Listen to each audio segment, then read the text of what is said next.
Hey, good morning, fellow YouTubers. Happy Friday. I have a really interesting Mexico story number six. Okay, so this one takes place.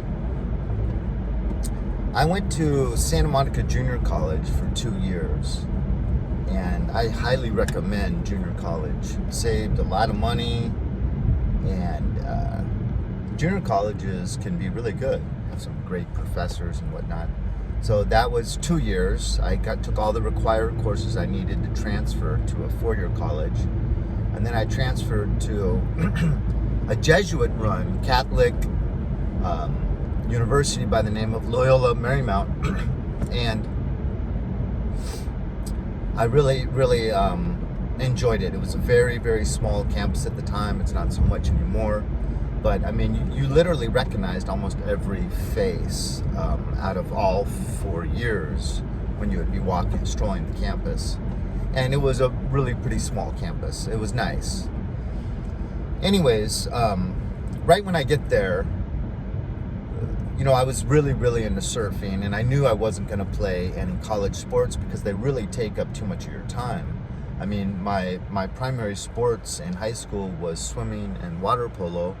And swimmers on college teams spend approximately 8 hours a day in the swimming pool. That's not even counting the time in the weight room or the time stretching. So, I mean, and then you got to still get all your classes done and all your studying done and try to have a social life. So I kind of accepted no sports. So I was very happy and excited to hear that Loyola Marymount had a surf team that would actually compete against other universities. And not to brag, but I was pretty much the undisputed best surfer in my high school. Now, granted, it was in Sherman Oaks, which is at least a good 40 minutes from the ocean. And so the people out there were lucky if they surfed, once or twice a week. But there were several people that came from what we used to say over the hill. So this is in Sherman Oaks. There's a big hill where Mulholland is. And then on this side is West LA, where I lived. Anyways, I was definitely in the top 3 on the surf team. I mean, I'm not going to say if I was better than those other two, but let's just say we were all in the same category. And one of those guys, Scott Krasinski, became like my best friend in college. We would take trips all over the place, surf trips, Mexico. We decided once, let's just go up to Northern California and surf up there. And so, good friend. And a lot of these guys, see, Loyola Marymount has a huge recruitment program for students at high schools in Hawaii. And so a lot of people, at least back when I went there in the 90s, I started there in 88, but so you had some really good surfers and a lot of Hawaiian people, a lot of which were white.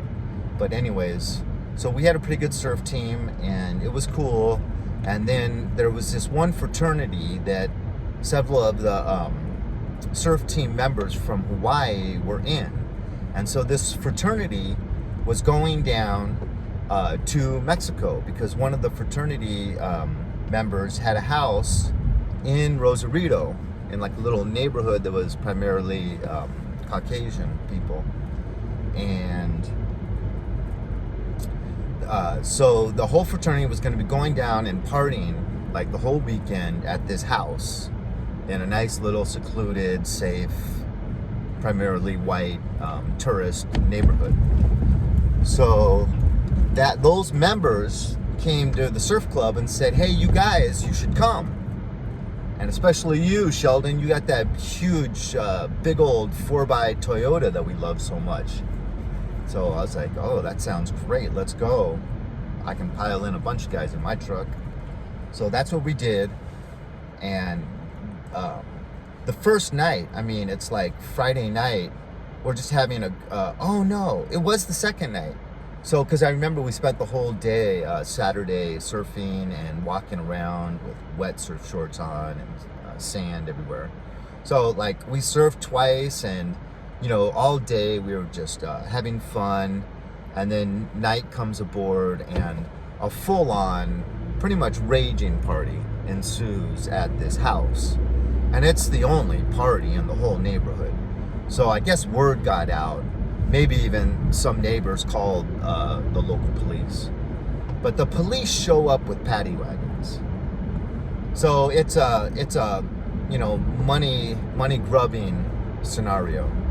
So they show up with paddy wagons, and when they're coming in the front door, me and a friend are in the kitchen, and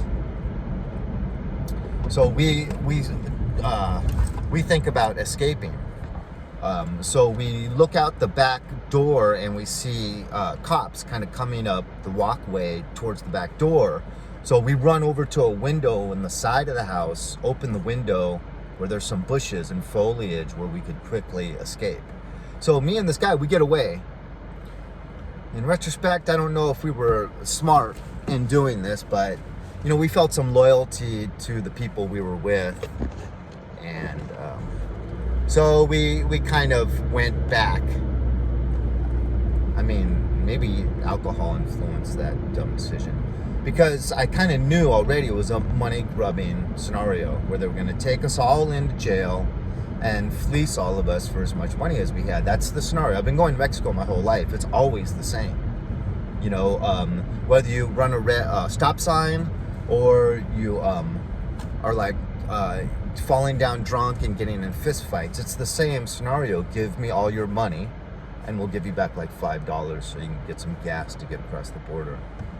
I mean, I've actually run out of gas on the way home because of these scenarios where I had a great girlfriend, and the gas station, she started panhandling.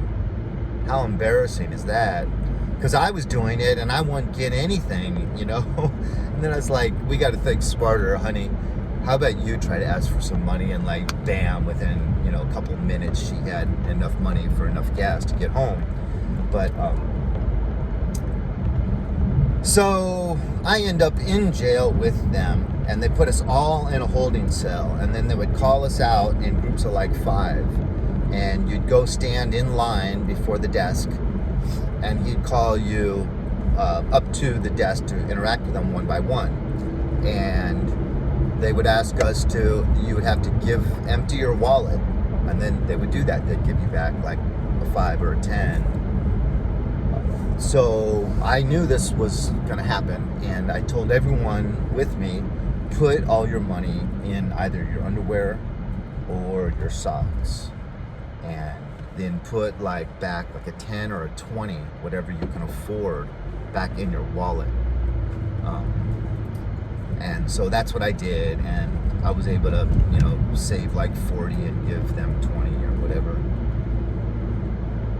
But Mexico. So I really learned about how corrupt a government could be back as a child, going down there with my parents quite frequently. I remember being in my parents' car as a child, like maybe 13, and seeing a couple stray dogs cross like the main boulevard in Rosarito, in like the south part of Rosarito. There's kind of like a central part of Rosarito, like a little northern part. They all have a little bit of a different feel. And then the southern part. The southern part has a lot of car shops, detailing, auto body shops, things like that, where you can buy new tail lights, all kinds of things like that. And it was down in this part where I saw these dogs crossing that main boulevard, and I saw 2 cops in their cop car coming at the dogs, and then the driver punches it and steers a little to the right and runs over the back legs of the dog. And, I'm getting like choked up right now. I'll never forget it. Trying to see that dog pull himself out of the street with crushed back legs. And when I saw that, I realized there is true evil in the world. You can, killing an animal for survival is one thing. And that really hits me emotionally as well. And I have to give thanks to the Lord that I had to take this life. And that's something we're missing from society, is we just eat food without going through the pain and the hardship of having to get that food. Killing animals, I think, would bring everyone a little bit closer to God, because, I love animals. And, if you want to survive, though, if you're like in a survival type situation, you've got to kill animals. So, but anyways, this was not for survival. This was not for anything other than sick, evil amusement. And I saw them laughing, and after I see that horrendous act, I see them then laughing, and then I see the image of the poor dog trying to drag himself out of the street with only his front legs, trying to pull these crushed back legs out of the street. Anyways, enough about that. So yeah, that's what this country could become. Total corruption, where every time you get pulled over, it's just a fleece job. Give me everything you have on you. Oh, that's not enough. Get out. We're going to search your car for valuable possessions. And then just take whatever they want. Man, let's hope it never gets to that. Think about all of our forefathers that spilled blood on the battlefield so that we could have freedom and individual rights, inalienable rights from God. So, anyways, that Mexico trip was really, really fun, and then it was a harsh awakening for so many of these little white Protestant girls from the Midwest. But live and learn, and hopefully I learned from those trips to Mexico that we do not want to allow this country to become 100% corrupt. God bless. Have a good day. Hit like, dislike. And it's Friday. Enjoy your weekend. Leave a comment.